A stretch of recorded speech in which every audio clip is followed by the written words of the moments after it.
Good evening, everybody. I'd like to welcome everybody to the April 14th, 2020 Board of Education meeting being held using Zoom during the COVID-19 pandemic. Our board members and members of the district's administrative team are participating remotely as there is a current requirement to stay at home to limit the spread of the virus. As a public body, the Lake Bluff Board of Education is subject to the Illinois Open Meetings Act.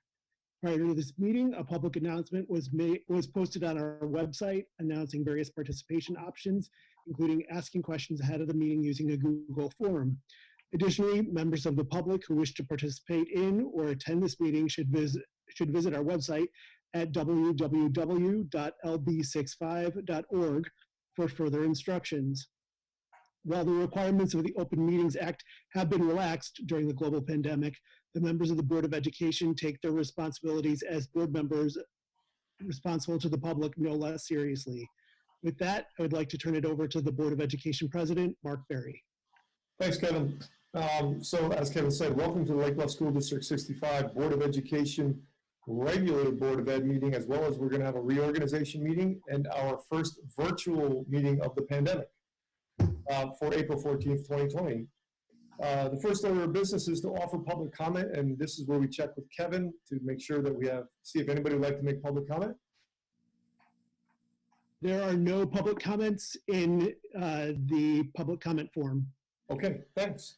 Kevin, could you at this time make it public if somebody did have a public comment to talk about at the end of the meeting, what they would need to do in order to get that to us? Yep, so if any members of the public would like to make a public comment at the end of the meeting, they can go onto our website and complete the Google form, and we will make that public comment as long as it's appropriate to be read aloud at the end of the meeting. Okay, thank you.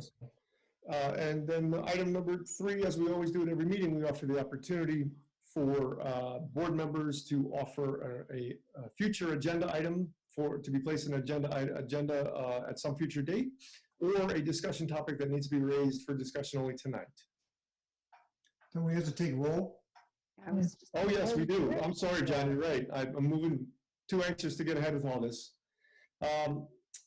So welcome. Sorry about that. Shelley, could you call the roll? Yes. Mark Berry. Present. Leanne Charlot. Present. Andy Duran. Present. Julie Gottschall. Present. Richard Haig. Present. Ann Hill. Present. John Morozen. Present. All right. Thanks, John. We have a quorum. I apologize. We did not hear anybody offer a discussion item for a future agenda, but if you have something you would like to bring up, don't hesitate to email myself or Dr. Sophie. First, we're going to go into reports. I'll deliver a president's report, and Dr. Sophie will do the superintendent's report. So tonight, if you'll give me 3 minutes, I would like to say a few words on behalf of the Board of Education to all the employees of District 65. And by all, I mean all. I mean the teachers, the administrators, the staff, the people working on the buildings and grounds, everybody. We're in the middle of some absolutely crazy and unprecedented times that present us with issues that don't come with an instruction manual or blueprints. Nothing is static, and support and guidance from authorities is changing constantly. It's very stressful for everyone. Our administrators have to make many very difficult decisions in the face of an unpredictable and evolving situation. Our teachers have to do in days with remote learning what many colleges and universities have been trying, air quotes, to do for years. Our facilities people keep the buildings and grounds in top shape while at the same time practicing social distancing. The board has gotten regular reports regarding how hard all of you have been working on this. We recognize and are thankful for the days, evenings, and weekends spent getting this right. We appreciate how difficult it is to do all of this for our students and at the same time care for your loved ones. We want you to know that we support and are proud of all the great work that is being done and will be done over the days and weeks ahead. The students and families of Lake Bluff are grateful for all that you do as well. Excuse me. Thank you for your patience and your perseverance. Thank you for your kind hearts and commitment. And thank you for all you do. I would also like to quote a few sentiments shared by a few of our board members that go a long way toward conveying how we all feel. There's no truer test of character than behavior in trying times. As members of the educational community entrusted with the development of our most valuable resources, our children, you've taken on a responsibility which transcends the normal obligations of employment. We commend you for all your efforts during this most unusual period in our lives. Appreciate for what you continue to do for our community. Another offering was, overall, our e-learning experience is going well. I appreciate that each week the teachers and administrators work to make it even better and have more expectations. We too, as a family, adapt and get better at this each week. All my children appreciate hearing from their teachers, and getting to interact with them. Thank you, District 65 administrators and staff, for giving so much of your time and energy over to this. It has not gone unnoticed. And then finally, another quote is, I am grateful for the commitment, flexibility, and resourcefulness of our teachers, staff, and administrators. Their ability to perform under pressure, to remain accessible, to have every student's best interests at heart has been a reminder of why I'm proud to be a board member. Children have been made to feel safe, not just at home during this quarantine, but also while engaging with their teachers and classmates remotely. While there is still much teaching and learning going on, I know that our teachers and administrators have especially prioritized emotional wellness and general well-being above all else, and that has not gone unnoticed. So finally, I want to wrap up by saying, we all know that we will continue to have rough days ahead, but we'll get through this. It will take time, but we'll come out on top. We are all confident that you're all up to this challenge. Although it may be hard to imagine now, but thanks to all of your hard work, District 65 will be better in the future. On behalf of the entire Board of Education, we thank you and we wish you nothing but the best for you and your loved ones. Take care of yourselves and one another and be safe. So that concludes my president's report. And now Dr. Sophie's going to do her superintendent's report. That was very nice, Mark and the board. It's been truly a challenging time. The beginning of March, we had our policy meeting, so we did get that done. And Lisa was able to introduce Tracy Rorick as our new Director of Student Services to both staffs, so they were able to see her. And then the closure started, and it was literally 3 weeks of 7 days a week, trying to figure out how we were going to manage all this. It's been challenging, but as usual, and Lisa, you are inheriting an awesome team. We were meeting on the weekends. And even with everything going on and all of us being a little scared, we were still making fun of each other. You know, for instance, the quietest place in my house the first week was in my bathroom. So we get all together and everybody looks at your backgrounds and everybody's like, Jean, are you talking from the bathroom? And I said, yes, it's the quietest place in my house with everything going on. So we love and support each other. And Lisa, you're going to be inheriting that next year, and it's great. Obviously, when this started, I've already shared with you that Jay worked very hard to figure out how we were going to provide food for our families that needed it. That number may be growing. I had my Lake Bluff meeting today, and there are some Lake Bluff families that are losing jobs. So we do provide food twice a week, breakfast and lunch materials that really are for the entire week. Kevin was working very diligently on what we're going to be doing with rules for our special ed students.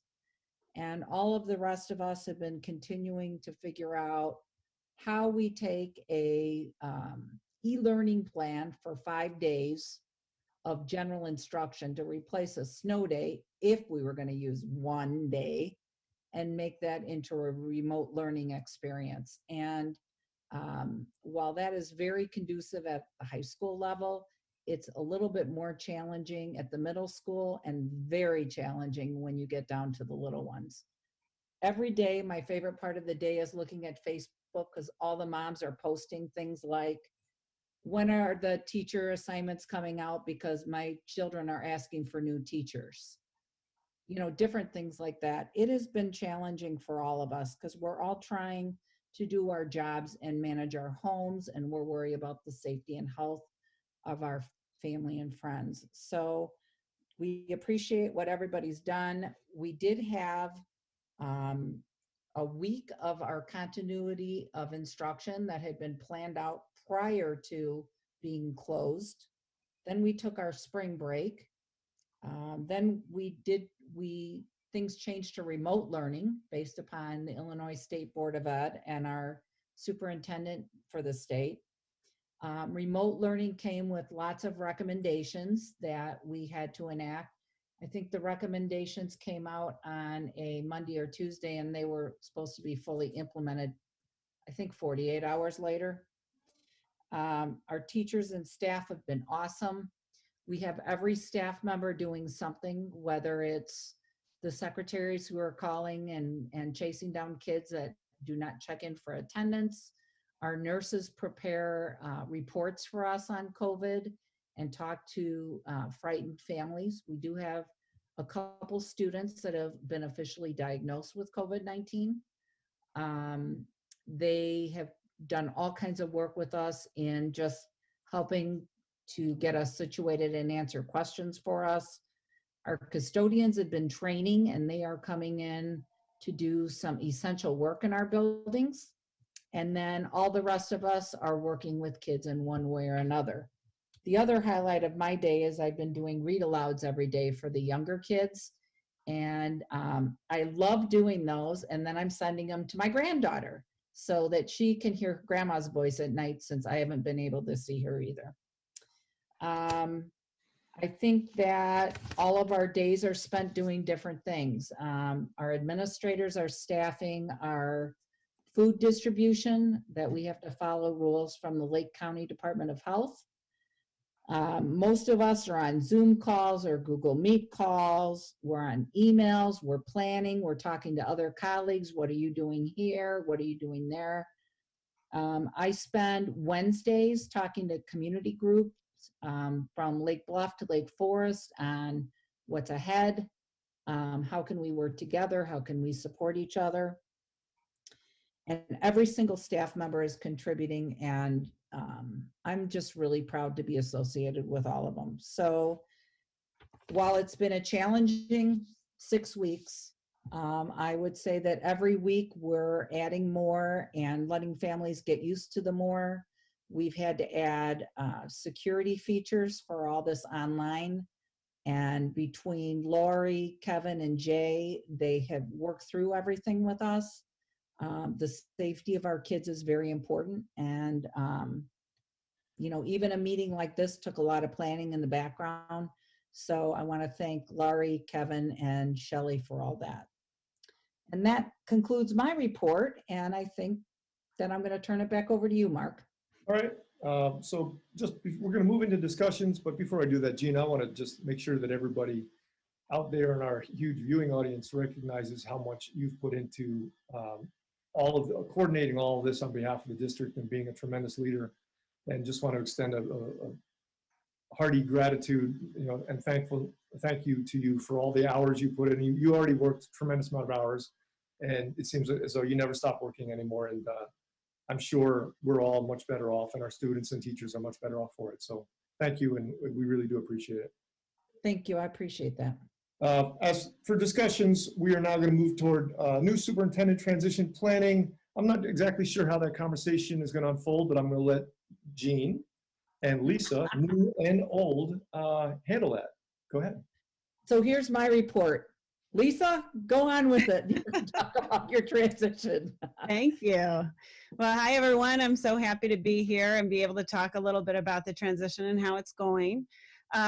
First of all, I do want to congratulate you guys. It sounds like you're doing a fantastic job with remote learning. This has been quite a challenge for districts across the state. All the aspects that Jean talks about are difficult, and there's daily problem solving that goes on, and it sounds like you guys are doing a great job. So congratulations to the whole team. And I've been able to be involved in a lot, actually, in the last few months. So as Jean talked about, kind of before all this started, I was able to be involved in some hiring decisions. Obviously, our middle school assistant principal hire with Mr. Jaxie, Tracy Rorick as our new director of student services, and right before the closure was able to go to faculty meetings and introduce her in person, so that was great. She had such a nice reception for her from the faculty and staff, and it was great to just kind of meet some folks through that. And also working on the NSSED hire for psych and social work support now, and the elementary assistant principal position that should be wrapped up next week. Another kind of aspect of things that we had planned was to tour each of the schools, although the tours have been postponed. Like I said, I was able to get to the stand-up meetings, and then also was able to attend incoming kindergarten night, which was really fun, and got to meet some of the teachers and some of the parents as well. I've had plenty of meetings, about 3 in person with Dr. Sophie before the stay-at-home order, 1 with Mark, and a bunch of phone calls. We've been talking at least weekly, if not a couple times a week, even informally, and have had the opportunity to have some calls with Mark and other board members just to kind of hear how things are going, and be able to share a little bit more about my thoughts about the future and things like that. So I've been very, very appreciative of those pieces.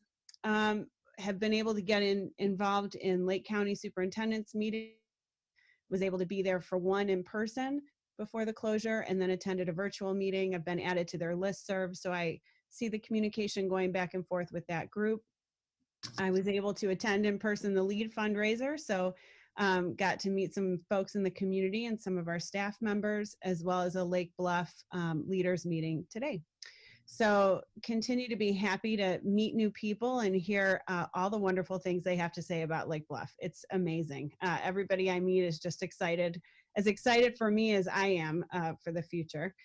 Some of the things that we are still planning, looking ahead to wanting to schedule some conversations with our current administrative team. I know everyone's busy right now, so those conversations are difficult, but we would like to look forward to planning our retreat in the summer. Want to get in some meetings on the calendar to meet with union leadership, some teacher leaders. So a lot of these things were already planned, and we had dates on the calendar, but they've had to be postponed. But they're all still on the radar. So I've just been very, very pleased with how the transition's going. As busy as it's been for everyone, we've still made time for these conversations, and I love what I'm learning about Lake Bluff. It's just as amazing as I thought it was. So I just want to say, some of the board members, Lisa, I don't know that I have told everybody that we've been having those calls with, I would invite a board member onto the call with me, and I have not. In fact, I'm glad it came up tonight because somehow it slipped my mind. We're scheduled to have a call this Friday, and I will be reaching out to find somebody available for that time slot. And we're, one by one, doing myself and 1 board member and Lisa for about an hour every week, every other week, just to get everybody a little chance to talk to her personally. I want to thank you for giving us that update, and I also want you to know that if there's anything, if there's anything you need from your board when you come on or before you come on, or is there anything we can do for you to make your transition easier, please don't hesitate to let us know. And also, if any of the board members have any questions for Dr. Leali, please let's hear them. You must be doing great. Lisa had a good meeting today with Drew. She got to meet, quote unquote, Kathy O'Hara and Joanna Rolick and Eric Bailey from the library. Great. So she got a sense of the feel of Lake Bluff leaders. The other piece is, I'm sure all of you have heard Ron Salsky is leaving for a new job. So there will also be a new park district director starting with Lisa around the same time. Yeah. So I was glad she got in that meeting. It was a nice meeting, and I think she got a good feel on how we enjoy spending time together. So yeah, it's been great. I've really appreciated every opportunity to get together with somebody. This is really a strange way to do a transition. Everything's new. Everything is like, how can we make this work and how can we make a connection? But school districts are rolling into it, and we've kind of developed some new routines, and we're sharing a lot and collaborating a lot. And I think it's a really exciting time, although challenging. It's been exciting, and we're thinking ahead I'm sure things will keep changing, but I can't wait to get out and either virtually or in person meet more of the community teachers and especially students. Can't wait to meet them. So There is going to be, the PTO Executive Board is going to work with me on getting something scheduled for Lisa and I to meet with them. It's a smaller group of parents that she can meet and, they can ask her questions and they can all get to know each other a little bit remotely. So we'll be doing that probably by mid-May. Okay. Anybody have any questions or comments on that? All right, so we're going to move ahead in the discussions to the budget parameters, and Mr. Khan is going to take us through that. And at I this wanna point, we're going to remind- have this. We're going to have a presentation here. Shelley is going to do show the slide, and then when Jay's done with that slide, we're going to go back to the grid view. So see if you have questions. Then he'll show the next slide, and we'll see if we have questions. Go for it, Jay. Okay. So I just wanted to remind everybody that we'll present a first draft of the budget in June. We'll do a tentative approval, which we sort of use for authority to begin spending in July, the beginning of the fiscal year. What I'm going to go through today are just the assumptions that I'm going to use in that draft budget.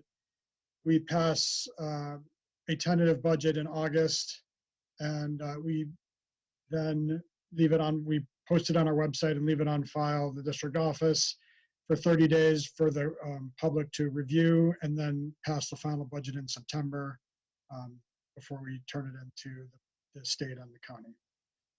So I'm just going to go through our revenue assumptions. I also wanted to preface this by saying that this is an unprecedented time and there's a lot of uncertainty right now. So I'm starting in an extremely conservative fashion, and then as I get more information, we'll be tightening things up a bit, but my initial draft of the budget is going to be very conservative. For revenue assumptions, the 2019 tax levy that was passed last December, we actually have not received final numbers from the county yet. They're still waiting on the state multiplier, so I don't know for sure what our new property number is yet. But I've got a good assumption for that. The levy that was passed was a 2.5% increase, 1.9% on existing property. That was the CPI. And the difference between those two is the increase due to new property with a 1.2% debt service increase. There's been a lot of talk lately about payments being delayed by the county, either tax bills I don't think tax bills will go out later, but they've talked about waiving penalties or delaying the first tax collection. So I wanted to start by saying that we have no cash flow issues, so that's not a concern for our district. We will have enough cash ending the fiscal year, even without our first tax payments, first tax collections in June. We can last all the way to September without getting any payments. So we're fine there. Also, we are highly residential. We're about 88% residential, and many people escrow their taxes. So much of the taxes have already been collected by by the banks and financial services companies, and those will be forwarded on time. I believe we'll get more than 50% of our taxes on time anyway. And then the delinquent taxes, we still can get through tax sales later on, even if they're late. What I'm more concerned about is the collection rate. Typically, we collect, the Lake County treasurer does a really good job of collecting taxes. Our collection rate is typically 99.8% or higher. It's been 99.9% the last couple of years. So we collect almost all the taxes that are levied or extended rather. I went back and looked at the Great Recession in 2008. That was our lowest collection rate. It was 99.3%.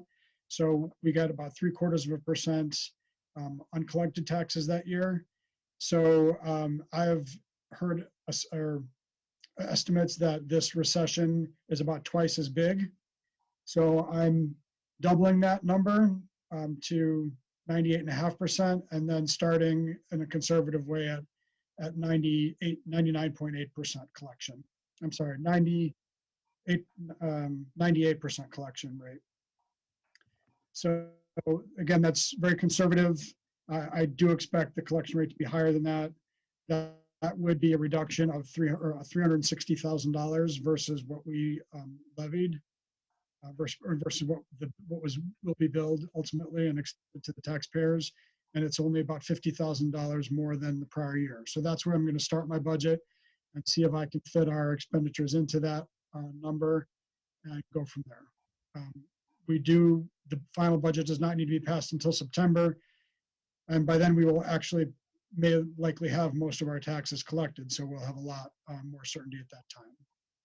State revenue assumptions are also very uncertain.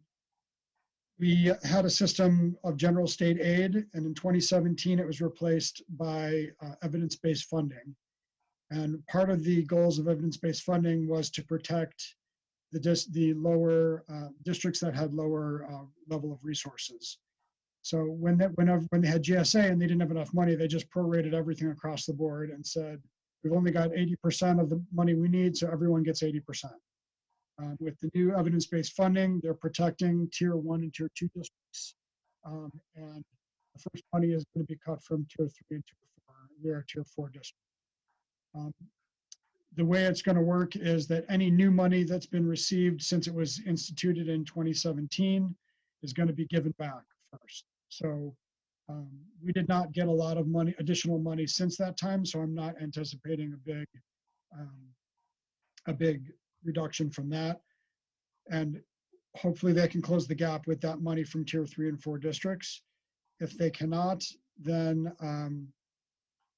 they prorate on a dollar per student basis. So right now I'm expecting to receive a prorated amount of our evidence-based funding, of our base funding minimum, which is currently $560,000. That's how much we currently get. And I'm going to go in initially with an 80% estimate. And then the last major source of revenue is corporate property, personal property replacement tax. This is it was $170,000 in revenue this year. It's based on corporate income taxes. And so given that, I'm expecting that to be lower next year as corporate revenues will be hurt by the recession. I did want to also comment that I think we'll probably be much better off on revenue this year. Looking forward to next year, the CPI could be zero, very low inflation rates or negative inflation, deflation. If the CPI is negative, then it gets put to zero. But then there's also the chance that tax freeze legislation comes about as people are hurting and they're looking for some relief. There may be more tax levy or property tax legislation coming along. We'll know more about state funding in May, June. The governor did propose a budget already and has since said that that's out the window and they need to go back. But the state budget is based on individual income taxes and sales taxes, both of which are going to be significantly hurt by the recession. So state funding could be down as much as 20, or state revenue could be down as much as 20%. And hopefully they will protect education funding to some extent, but I don't think that we're going to come out of this without some reduction in education.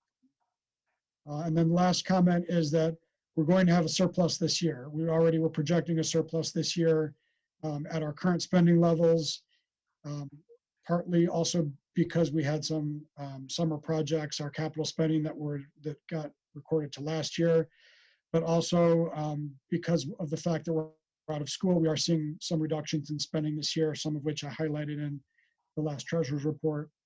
So there's money that we're not spending this year that we will have to either build fund balance with at the end of the year or potentially accelerate some expenditures that were going to be spent next year into this year if the budget allows, taking some pressure off of next year. Okay, Shelley, can you, yeah, just go back to grid view. Does anybody have any questions on revenue assumptions? I have just one question. Under your assumption with regard to having enough cash flow, I assume that's from cash on hand rather than accessing fund balance? That is cash on hand, correct. I mean, the cash on hand technically is part of our fund balance at the end of the year, but it's days of cash remaining at the end of the year. And that's free cash, it's not in CDs or anything of that sort? Correct. Okay, It's, some of it is invested at, it's invested at the end of June 30th, but then the CDs come due as we need the cash. So it's okay. liquid cash. We don't have to sell anything early in order to meet our Okay. requirements. All right. Let's move on. Shelley, if you could project the first of the expenditure assumptions.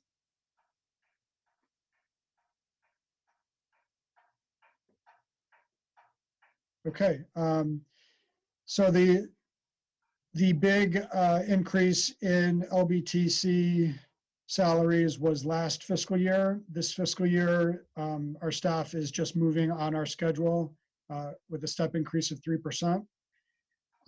We have not spoken yet about increases for the other staff, but I've put in the budget an estimate of 3% for both classified staff and admin. We will see a reduction in FTE of 1.3 FTE. Half of FTE was because we have a one fewer section of pre-K next year. We're adding a 0.2 FTE for EL support. And then we have a retirement and Lori Brown, our tech coordinator, and it will be replaced with an outsourced employee. So we have a reduction of FTE, we have 3 retirements, and we have a significant amount of administrator turnover. Given all of that, the net total salary increase next year will be 2%.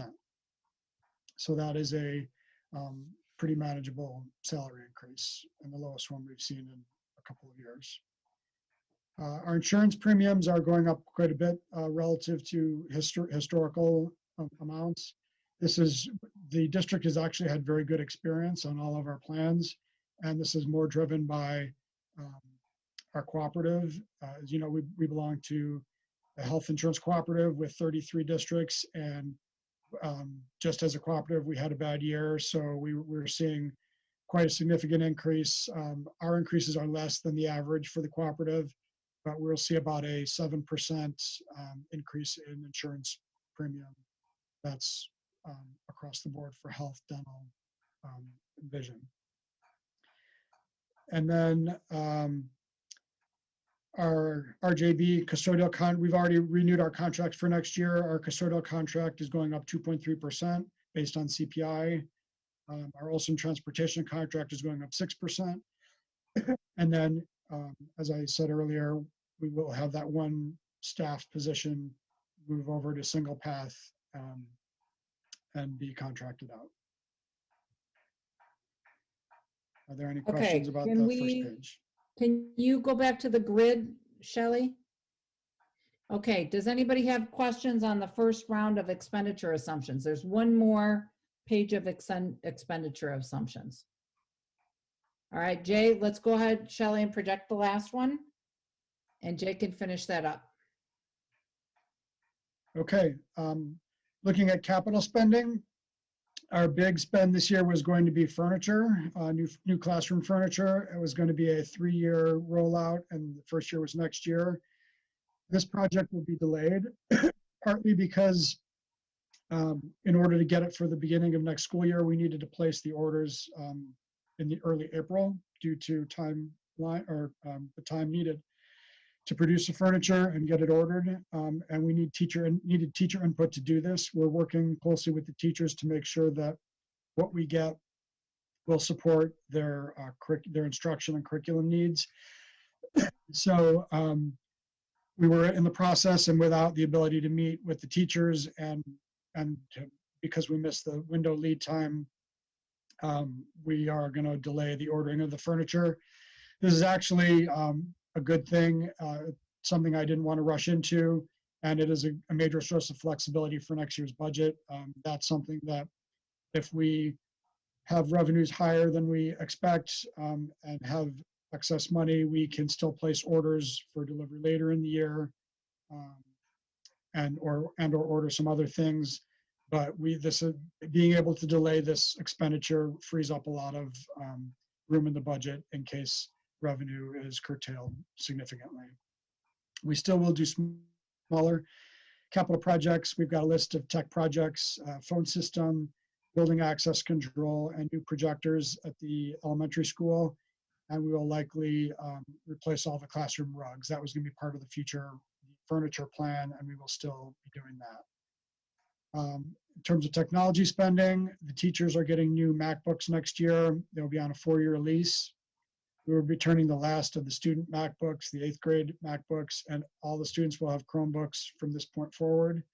We're buying new Chromebooks for grades 5 and 6, and buying new iPads for grade 1 and for special education. And then, and these purchases are things that we usually wait and order for delivery right on July 1st, so we can get them ready for the school year, but still spend out of next year's budget. This might be an item that we would choose to purchase in June if funds allowed. And then as I said earlier, the LBES projector replacement, which would be phased in over a number of years as well. And then I'm also expecting flat special education outplacements and a 5% tuition increase. All right, Shelley, can you go back to grid view? Does anybody have questions on expenditures so far? I have a question. Jay, are we getting a rebate of any sort on the special education tuition for this semester? I assume students aren't going. The students are not going, but they're still receiving services. Just as we're teaching our students, they're getting instruction and support through other methods. I don't know if Kevin can maybe help me with that a little bit, but Part of the, part of the governor's order was that all of the cooperatives would be paid, and then there were emergency rules so that all of the private schools, private special education placements would continue to receive their per diems. So we're still being billed, and they're still required to provide special education services to all of our students. thank you. So just a reminder for everyone, and kind of to let Lisa know what our cycle is. We typically try to have Jay give us kind of the overall of parameters for his budget when he's building the budget in April or May. Then the board approves a tentative budget in June, and then summer happens, and Jay spends most of the summer sharpening the pencil, really getting everything ready. When the board comes back at the end of August, they see the new budget with changes, and then the board votes on the final budget in September. So this is just the start of the budgeting season. Obviously, it's a more uncertain time for all of us, more so than I've ever experienced. But school districts, especially right now with most of our money coming from taxes, I don't see a lot of it changing. I am hearing once again that there's a possibility of a delay in property taxes in Lake County. I don't know if that's going to happen or not, but again, Jay would reassure you that we've got money for cash flow and everything will be fine. So this is the beginning of what you're going to hear. You'll be asked to vote on a tentative budget in either May or June. And then when you come back in August with Lisa, you'll be sharpening the pencil and moving forward. Any questions on that? Okay, Mark since Jay's already up, he needs to give the update on Olson and Quest. I emailed all of you to keep next Tuesday on your calendars. We have to vote on emergency contracts for both Quest and Olson. And before you do that, I wanted Jay to be able to tell you what you'd be voting on. I don't contemplate next board meeting to be more than 10 minutes, because that's all that's going to be on the agenda. But Jay, take it from there and give us an update on both transportation and food service. Sure. So we are partners with our transportation company, and everybody is paying their transportation companies during this shutdown at least something. Olson only does business with 4 school districts. They are Lake Forest, both Lake Forest districts, us, and actually 5 districts, Rondout, which is pretty small, and Lake Bluff. And if we don't all agree to continue to pay them a portion of their contract, they will likely go under and not be able to provide transportation services when school resumes, either later this school year or next school year. We are negotiating as a block of districts, as a single front, and currently talking about paying enough to cover the employee salaries and a portion of overhead, roughly 85% of our regular route cost. We've already received the revenue from the state for this year, and we would be saving on fuel and on profit margin, basically on the difference between whatever percentage we agree on and 100% of our contract, as well as some of the extracurricular routes. The State Board of Education has agreed to reimburse districts for spending as long as it is contractual. And in order to make any of these payments, we would need to write a contract amendment and have it approved. All of the other districts are clients of Franzik Law Firm. So the agreement that was written by Franzik, and we are having Hodges review it before we bring it to you. We also wanted to help Quest retain their employees. It took us a long time this year to get fully staffed with good people, and we don't want to lose them. They've also developed a relationship with our kids during the school year. So it's a personal thing. Quest is providing food for our free and reduced families, so they still do have service that we're paying for, and they're still able to pay their employees, just not at the level that they normally would have for their regular pay. So the contract amendment would be just to make up the difference between what they're earning based on their providing the free and reduced meals and the regular pay. We're estimating it at $1,400 per week. Quest has also really stepped up in this time, helped us provide food for our families, and have facilitated getting reimbursed through the National School Lunch Program. So we typically would not be reimbursed for the meals that we provide to these students, but in this time we are being reimbursed. So this is money that would actually not be an incremental cost to the district. As I said, both of these require contract amendments. These are both forensic contracts. They're similar templates. We would fill in the blanks, and we would have our attorney firm review the contracts before bringing it. And those contracts will be brought to all of you next Tuesday at 7 o'clock. You just have roll call, vote on the 2 contracts, and we're done. But we could not wait till the middle I of have a May. question. Sure. When you negotiated with Olson, how was it determined what the number was that they required or needed to stay in business? It is not a exact science. They didn't calculate and say, this is what we need. We were looking at keeping the employees whole. A lot of the guidance from the federal and state governments has been to protect people's paychecks and to maintain employee salaries. This was actually, the agreement started with just paying the employees, and Olson said, well, we can pay the employees, but if we're not able to cover some of our overhead, there's no way we can stay in business. We just sort of took a guess at what profit margin was and kind of what some of their expenses that they could not reduce are, some of their fixed overhead, and threw out a number. So are they eligible for the PPP program? They both, Quest and Olson, are eligible for federal assistance, and the agreements are written in such a way that should they receive federal assistance, but basically they can't come out ahead. Should they receive federal assistance that would make up for these payments, that they would reimburse the district after. Okay, and the last question I have is, let's assume they made a miscalculation and we come around the next year and they're declaring bankruptcy or close to bankruptcy. Have any provisions been made for how we deal with that? Really, we can't prevent them from doing that, but there is also a reimbursement clause that says if they're not able to provide service next year, then any monies we paid to them this year under this contract amendment would be reimbursed. And, you know, if it's gone, we would be in line as a creditor. A lot of it would be paid to their employees. So there really is not an ironclad guarantee, but, you know, we're looking at taking a long-term view and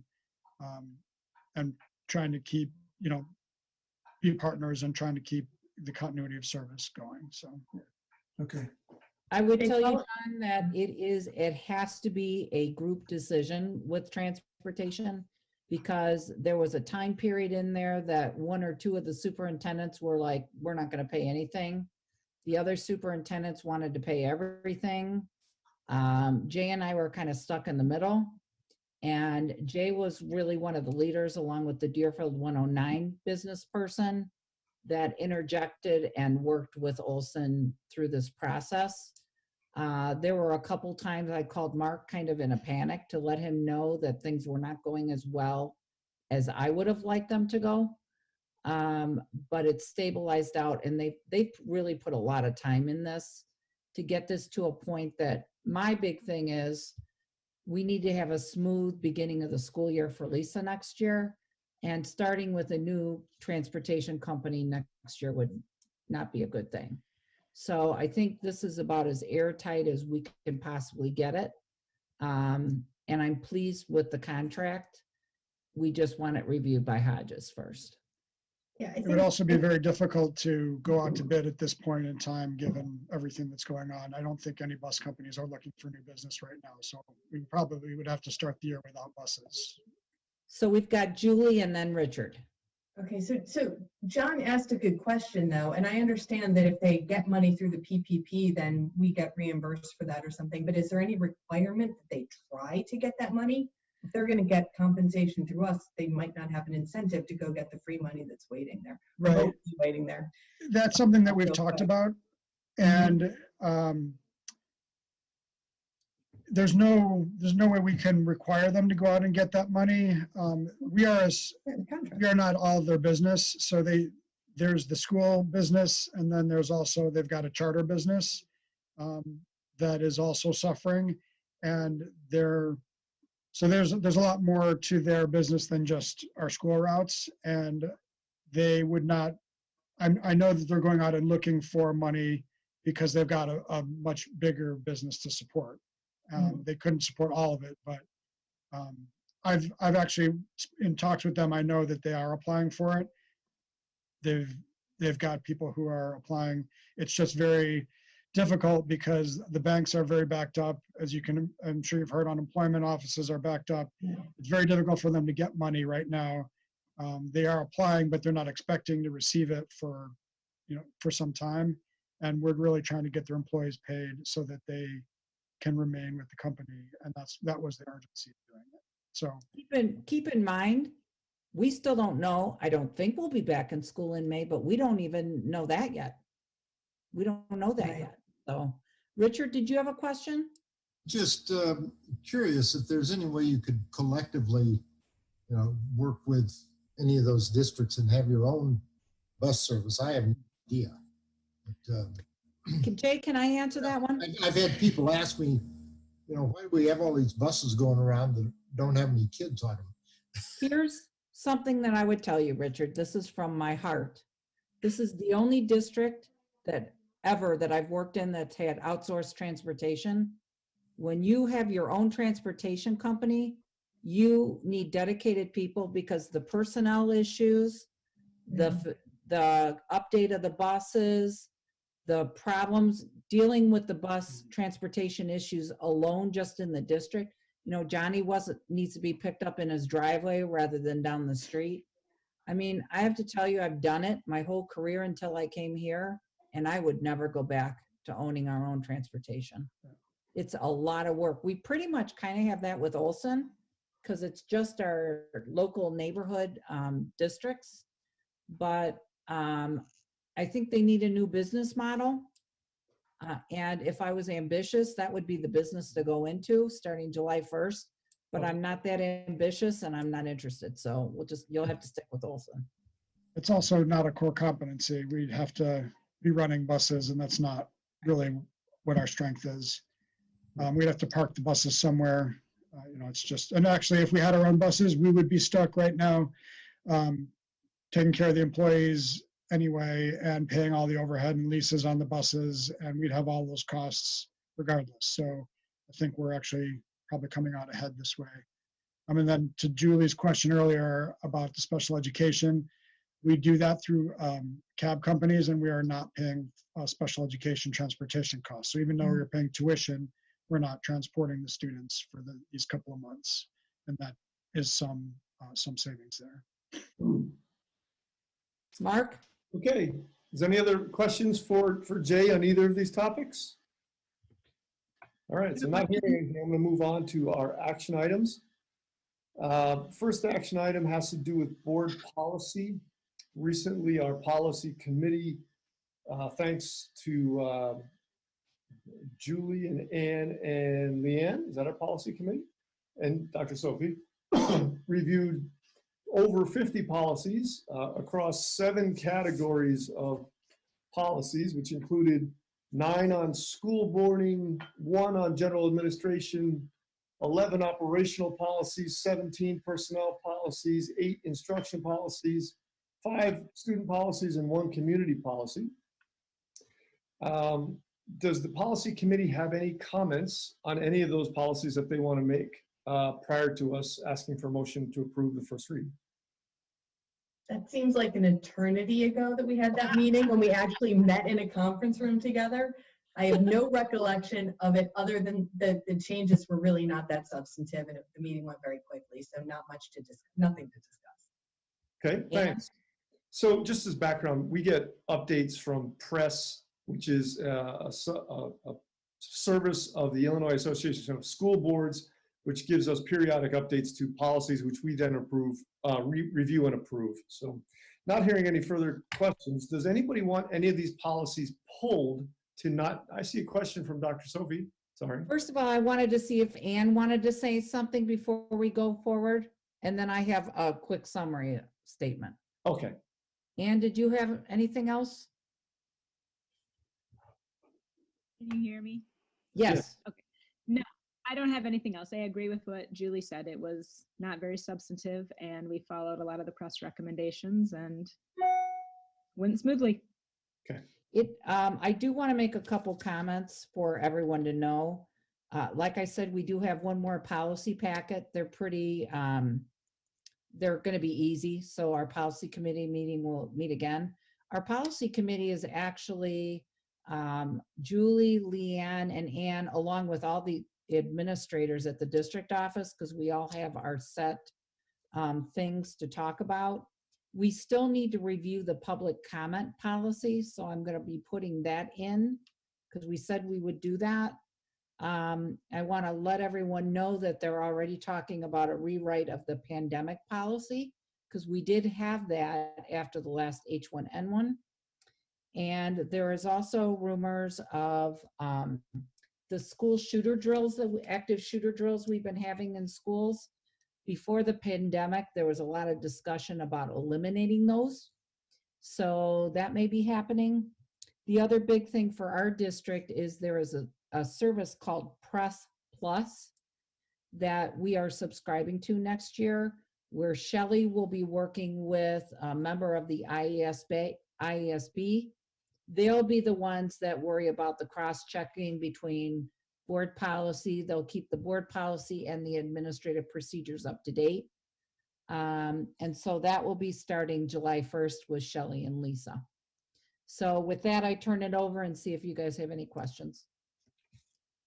Or does anybody want any of those policies, those 52 plus policies pulled to not be voted in mass because we're not going to vote on them individually? All right, not hearing any. May I have a motion to approve board policies first read as presented by the administration and included in your board packets? So moved. So moved. All in Second. favor? Second, Andy, thank you. All in favor? Aye. Aye. Aye. Anybody opposed? Okay, that motion is approved. Our second item for action is B, the approval of independent contractor Mike McElhern. We've worked with Mike for about 5 years. Was hired to evaluate our teaching staff. He's done an outstanding job, so we've hired him again for 2021 with the same caseload. The rate for this year is not changing, and we're using contractor agreement drawn by Hodges. Does anybody have any questions for Dr. Sophie about this agreement or the contract with Mr. McElhern? Not hearing any. May I have a motion to approve the independent contractor agreement for Mike McElhern? So moved. Second. Second. Can we have a roll call vote? Shelley? Mark Barry, Yes. Leanne Charlot, Yes. Andy Duran, Yes. Julie Gottschall, Yes. Richard Haig, Yes. Ann Hill, Yes. John Rosen. Yes. All right, motion's approved. Action item C, personnel report. This month's personnel report includes licensed rehires for Ann Holmeyer Dahlin, hope I pronounced that right, a speech and language pathologist, as a 0.8 FTE rehire from dismissal of PT teachers at the elementary school, effective the 2021 school year, as well as Sally Verdon, 5th grade teacher, a 0.8 FTE rehire from dismissal of part-time teachers at the elementary school for the 2021 school year. Does anybody have any questions, comments, or concerns about that, or Dr. Sophie have anything to offer? No, it's our usual, we release all our part-time teachers and decide who we need to hire back. One of our part-time teachers was the part-time pre-K teacher, and we're not having that class back, so we will not be hiring her back. Okay. So it's what we usually do. May I have a motion to approve the personnel report for April 14th, 2020 as presented by the administration? So moved. Second. Second. Shelley, can you please call the roll on that? Yes. Mark Barry, Yes. Leanne Charlot, Yes. Andy Duran, Yes. Julie Gottschall, Yes. Richard Haig, Yes. Ann Hill, Yes. John Rosen. Yes. Motion is approved. So the next item is the consent agenda. Excuse me. This month's consent agenda includes the open session meeting minutes from March 10th, 2020 for the regular Board of Education meeting, the treasurer's report, the impress report, the bills report, and the P-card report. Would anybody like any of that pulled for further discussion outside of the consent agenda vote? Not hearing anything, I will ask for, I can get to the right page. May I have a motion to approve the consent agenda for April 14th, 2020 as presented by the administration? So moved. Second. Shelley, can you please take a roll call vote? Mark Barry, Yes. Leanne Charlot, Yes. Andy Duran, Yes. Julie Gottschall, Yes. Richard Haig, Yes. Ann Hill, Yes. John Rosen. Yes. Motion is approved. Thank you. So now we go on to the reorganization meeting, item 7. Now, just as a little background, typically we do reorganization meetings after we have our votes elections every 2 years. But after the last election and reorganization meeting, Leanne and Julie had asked if they could switch positions after a year to finish out their terms in different positions. So that's why we're doing this. So item 7 is the reorganization meeting. Shelley's going to be our secretary. And I need to get my script up. I'm sorry. You're right. Bear with me. Here we go.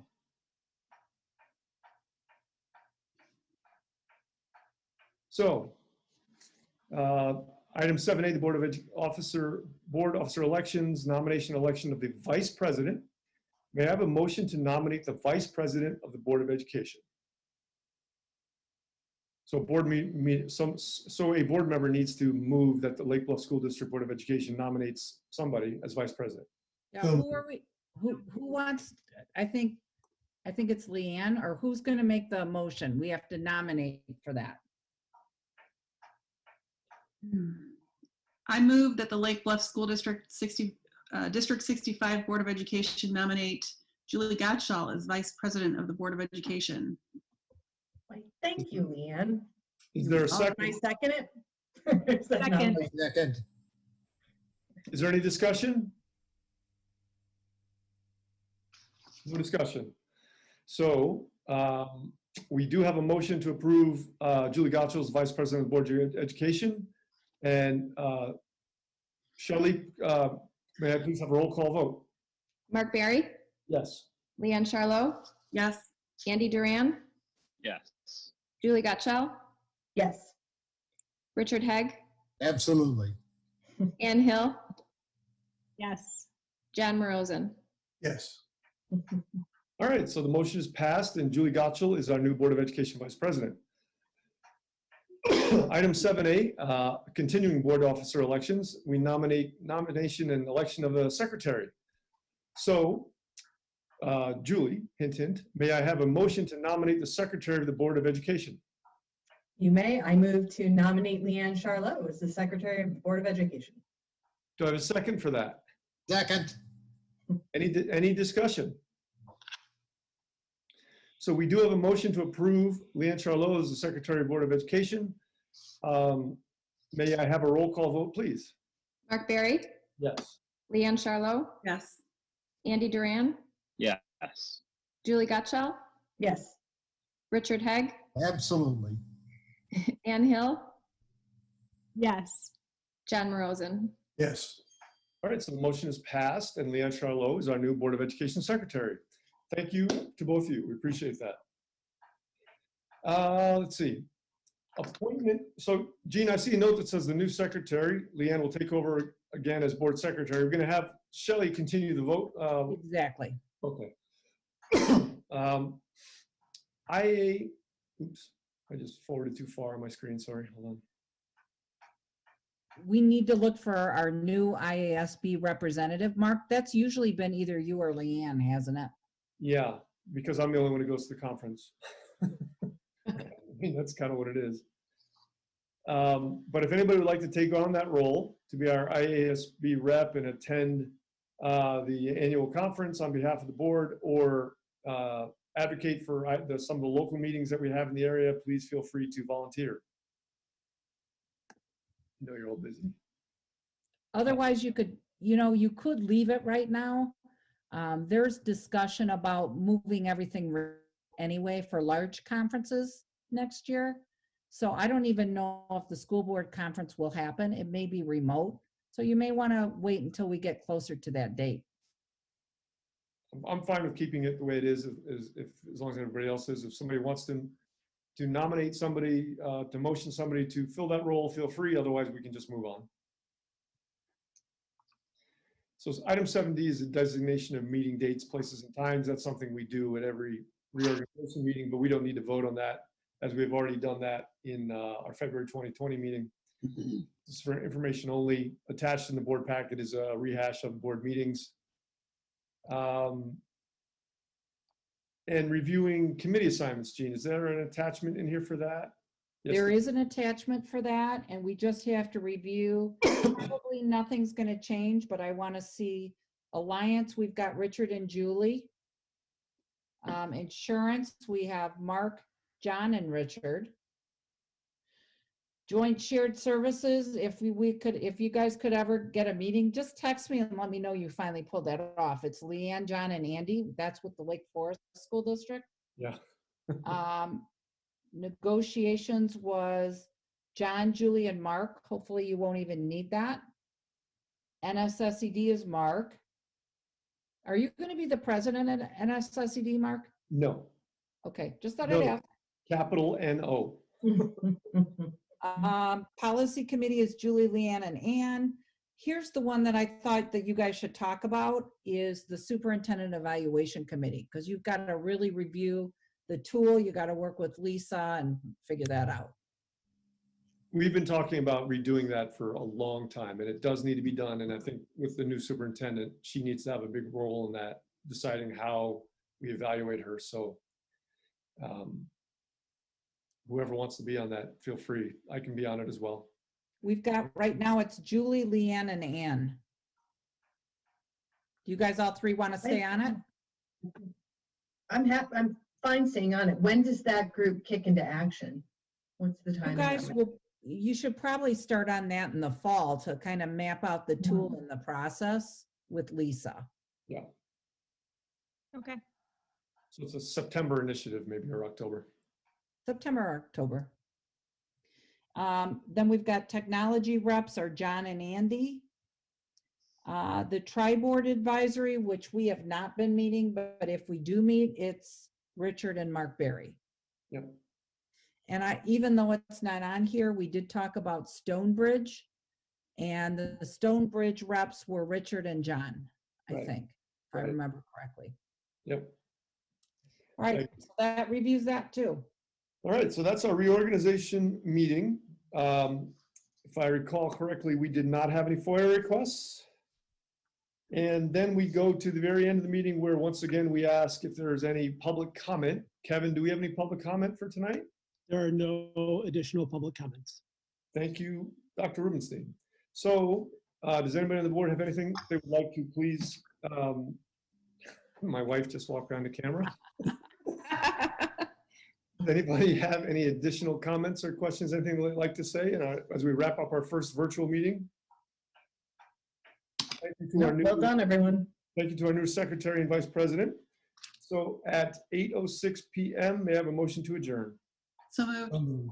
Second. All in Thanks, favor? everybody. It's all in favor? Oh, Aye. Aye. Opposed? We're adjourned. Do we need to sign anything, Gene?